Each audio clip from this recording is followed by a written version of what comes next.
What is up, man? Welcome back to another YouTube video. Ang lesson natin for today, attraction is not a logical choice. So kung ikaw ay isang lalaki na nalilito pa rin kung bakit hindi ako makapag-attract ng babae, bakit hindi ko ma-unlock ang genuine desire ng isang babae, then welcome to this video. So again, attraction is not a logical choice because it is actually instinctive. Okay, nasa instinct natin ang attraction. So hindi mo pag sinabing logical choice, ibig sabihin hindi mo napipili kung kanino ka attracted at kanino ka hindi attracted. Basically, ang main driver ng iyong ng attraction is our subconscious. Yun talaga yung nagda-drive ng ating attraction. Now, itong subconscious na to is basically instinct ang sinusundan nito. So ano ba yung instinct natin bilang tao? Okay? Dahil nga tao tayo, we are part of the animal kingdom. Okay, animal kingdom, di ba nga mammals tayo? Ibig sabihin, hayop pa rin talaga tayo. Ang pinagkaiba lang is meron tayong consciousness, meron tayong awareness, pero mamaya lalalim tayo dyan. So ano ba yung primal instinct natin? Ang primal instinct natin is to procreate. Okay, magpakarami. Okay, nakasulat na o nakalagay na sa instructions ng katawan natin na kailangan natin magpadami. Kaya nga, di ba, automatic na sa atin na nakakaramdam tayo ng desire, ng sexual desire. Alam natin agad na titi pasok pipi equals baby. Kasi nga, meron na tayong instinct to procreate. And our main goal as a animal, part of the animal kingdom, is to survive. Lahat naman ng species sa Earth. Okay? Kapag nasa Earth ka, ang goal ng bawat species is to survive. Survival of the species. So, ibig sabihin, kung primal instinct ang nagko-control ng attraction at hindi ang logical mind mo, then you cannot logically or consciously choose who you are attracted to. Okay, hindi mo mapipili. So, kung hindi mo mapipili kung kanino ka logically or consciously, or kung kanino ka attracted, then ibig sabihin, hindi pwede itong mabili. You cannot purchase attraction. You cannot negotiate attraction. So, kunwari, pagdating sa babae, kung hindi ka gusto o hindi ka attracted, hindi siya attracted sa'yo, then kahit anong gawin mo, kahit anong ibigay mo, kahit anong gawin mong effort, o kahit bilhin mo siya ng maraming pagkain, hindi siya automatic na ma-attract sa'yo. Okay? Kasi ginagawa ng iba kapag ayaw sila or hindi, sa tingin nila hindi attracted sa kanila yung babae, tinatry nila to bilhin. So, paano ba nito binibili? Binibigyan ng kung ano, binibigyan ng grab food, binibigyan ng pagkain, dinadala sa mga mamahaling dates. Pero again, instinctive ang attraction. Hindi siya logical choice. Yung iba naman, tinatry i-negotiate. Gagawin ko to. Gagawin ko to sa'yo para lang ma-attract ka sa akin. Ihahatid sundo kita. Okay, padadalhan kita ng pagkain. Okay? Magpapakabait ako. Papakita ko sa'yo na respectful ako. Para magustuhan mo ako, para ma-attract ka sa akin. Pero again, attraction cannot be negotiated, cannot be purchased, and cannot be chosen. Okay? Because again, ang may control niyan is yung subconscious for both men and women. So, nangyari kapag nakakaramdam tayo ng attraction sa isang babae, your body will react first before the mind. So, for both men and women to, mas muna mag-react yung katawan mo. Okay? Magbibigay ng signal yung katawan mo. Mas una kang makakaramdam ng desire, ng feelings of arousal, before ka mag-isip ng rational or logical reason kung bakit mo nararamdaman yung bagay na yon.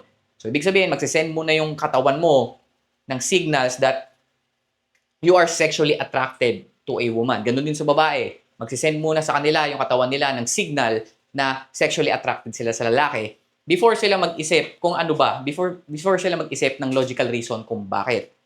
So, basically, again, kasi nga, subconscious ang attraction. Now, attraction is communicated through signals. Okay, dahil nga hindi logical ang attraction, it is being communicated through signals. Now, ang default for men, attracted tayo sa mga babae who signals fertility and nurture. Dahil nga ang goal natin is to procreate. Okay? Magpakarami. Hahanap tayo ng babae that signals fertility, yung kayang mag-bear ng child. Kayang manganak, kayang bumuo ng bata. So, ano ba yung mga nagsisignal nun sa babae, di ba? Fertility.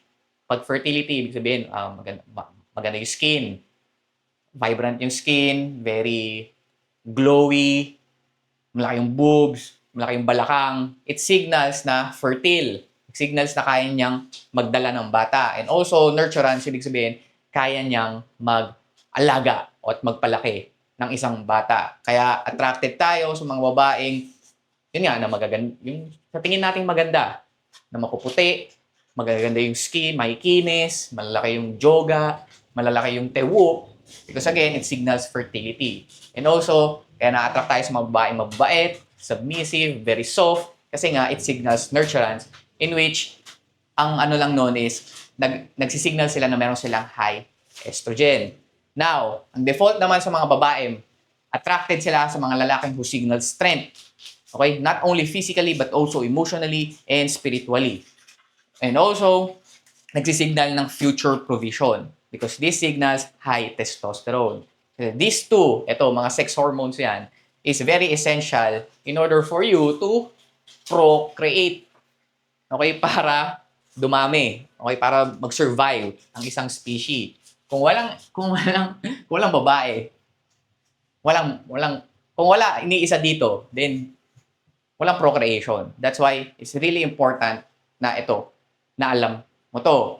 Now, when it comes to female nature, women are emotional and security-seeking creatures. Yan lang itatandaan nyo pagdating sa female nature. That's the number one female nature. Ibig sabihin, feelings over logic. Mas lamang sa kanila yung nararamdaman nila kaysa sa logically correct. Ibig sabihin, kung ano yung nararamdaman nila is mas nangingibabaw yon kaysa sa logical truth. Sa reality. Para kasi sa kanila, kung ano yung nararamdaman nila, yun ang totoo. So, ibig sabihin, kung nafe-feel nila na ikaw ay physically strong, emotional, at spiritually strong, and nafe-feel nila that you can provide or you can, meron kang future, kaya mo mag-provide, you are signaling future provision. Okay? Again, sa feelings. Okay? Kahit na logically, hindi pa ito nakikita, kumbaga wala pang numbers. Kunwari kahit na hindi ka pa ganun kayaman, hindi ka pa milyonaryo, pero nafe-feel nila, okay, nafe-feel nila that you can provide them in the future and you are strong. Kahit hindi ka physically, kahit hindi ka macho, kahit hindi ikaw yung may pinakamalaking katawan sa buong mundo, kahit na hindi ikaw yung tall, kahit hindi ka tall, dark, and handsome, but you signal, pero nafe-feel nila that you are physical, emotional, and spiritually strong, then ma-attract pa rin sila sa'yo. Again, feelings over logic. Kaya merong mga lalaki na nakikita nyo na hindi naman ganun kagwapuhan, pero bakit ang ganda ng bebe niya? Bakit meron siyang girlfriend? Or yung mga unano, di ba si Dagul nagkaroon ng asawa, kahit ano siya, kahit small man siya. It's because, again, feelings over logic. Ang kailangan mo lang is to make a woman feel that you are physically, emotionally, and spiritually strong enough and you can provide in the future. Now and in the future. Okay? Now, ano ba yung mga signals na yan? Ano ba yung mga signals? So, signals, ito yung looks and behavior mo. Okay? So, kung gusto mo magkaroon ng mataas na attraction sa opposite sex, you will signal it by your looks and your behavior. Now, importante itong dalawa. Both are important and essential to spark, amplify, and keep the attraction. Hindi pwedeng looks lang meron ka. Hindi yung pwedeng mukha ka lang alam mo yun, yung mukha ka lang malakas, mukha ka lang maayos tingnan, pero pagdating sa behaviors mo, susupot-supot ka, na weak ka pa rin. Alam mo yun, weak ka pa rin gumalaw, hindi ka niya mapapagkakatiwalaan sa safety and security niya. Kumbaga puro pogi ka lang. Then you can only spark attraction. Kumbaga makakapag-spark ka lang pero never mo ma-amplify at makikip yung attraction ng babae. Now, hindi rin naman pwedeng puro behavior ka lang, bawi ka lang sa behavior. Because again, kung walang looks, kasi first impression yan, hindi ka naman makakapag-spark. So, wala kang ma-amplify at wala kang makikip kung wala kang na-spark na attraction. That's why it's really important Etong dalawa, to have these two, looks and behavior. Now, again, hindi mo kailangan maging tall, dark, and handsome when it comes to looks. Kung katulad kita na isang 5'6" na tao lang, hindi naman ganun kagwapuhan, okay, na hindi naman tayo mukhang model, mukhang artista. Pagdating sa looks, you just need to look good enough. Okay? Merong mga bagay na pwede kang kontrolin na makapagpataas ng face value or ng looks mo. Okay, the way you present yourself. Again, it's your fitness, your grooming, your hygiene, and your style. Okay? Mag-effort kayo to be above average. Kailangan mo lang naman maging above average eh. Na mapukaw lang yung mata niya, na matingnan ka niya. Okay? Na makita ka niya. Alright? And then, again, kung katulad kita na hindi naman tayo tall, dark, and handsome, magbigay lang tayo ng effort. Okay? Effort talaga tayo sa looks natin, and also bawi tayo sa behavior, attitude, and our character. Make sure that we are behaving in a way that signals strength and future, and that signals that we can provide in the future. Okay? Because again, high testosterone qualities yon. Point number 3. Now, tandaan nyo that 95% instincts and 5% ang consciousness and awareness. Okay, hindi tayo 100% na nag-ooperate based on our instincts kasi ginawa tayo ni GOD. Okay, binigyan tayo ni GOD ng kakarumpot na control sa buhay natin. Okay, yun ang consciousness and awareness. So, hindi lang tayo hayop. Kasi kung 100% purely instincts lang tayo, basically, wala tayong pinagkaiba sa mga hayop. Okay, yun kasi pinagkaiba natin eh. Sa mga aso, sa mga unggoy, is meron tayong consciousness. Sila, they are operating based on instincts. So, 95% of our brain is actually subconscious. 5% yung conscious mind natin. Now, dahil meron tayong 5% of consciousness, this will give us control over our own actions and decisions. Okay? Ibig sabihin, kung merong babae, okay, kahit na attracted ka sa isang babae, dahil meron kang 5% ng consciousness, aware ka, okay, alam mo yung tama sa mali, hindi naman natin to agad babayuhin. Diba? Meron pa rin tayong control. Kasi kung 100% purely instinctive lang lahat ng tao, ang ginawa lang natin dito, para lang tayong mga aso. Para lang tayong mga pusa. Okay? Wala tayong talino. Wala tayong awareness sa paligid natin. Wala tayong conscious. Di tayo conscious. Okay? Now, our consciousness is influenced by our values, principles, and beliefs. Again, this will apply both women and men. Okay, pareho yan. Now, dito sa 5% sa consciousness natin, this is where attraction seems to look like a logical and conscious decision. But again, in reality, attraction is not a logical choice. Mararamdaman mo na ng katawan mo that you are having this feeling of desire or feeling of arousal before tayo maghanap ng logical reason why. Usually, ang logical reason why is this one. Ayan. Because they signal fertility and nurture. Kaya tayo nakakaramdam ng sexual arousal pagdating, or sexual desire pagdating sa babae. Pagdating naman sa babae, hindi sila more on looks kasi logically speaking, sa looks mo talaga makikita to. Itong strength and future provision sa behaviors mo, usually makikita. At may imit lang yan based sa kung paano gumalaw ang isang lalaki. Kaya sabi ko sa inyo, kung di kayo pogi, lakasan nyo yung dating nyo. Alright? Now, dahil meron tayong 5% consciousness, kahit na nakakaramdam tayo ng attraction sa isang babae, is meron tayong complete control sa gagawin nating actions and decisions. So, gusto ko paganahin nyo yung logical and rational thinking nyo. Because again, binigyan tayo ng GOD ng ganito. So, mas mainam na paggamitin mo. Kasi may ibang mga lalaki na 100% instinct. Gusto ko talaga siya. Sobrang attracted talaga ako sa kanya. Pero itong babaeng to, hindi naman nag-reciprocate. Okay? Hindi naman nag-show up din. Hindi naman nagpapakita ng high interest. Pero itong lalaki, sige pa rin ng sige. I want you to know when to pursue and know when to walk away. Hindi lang puro yung utak, yung ulo sa baba ang gagamitin nyo. Gamitin nyo rin yung ulo sa taas.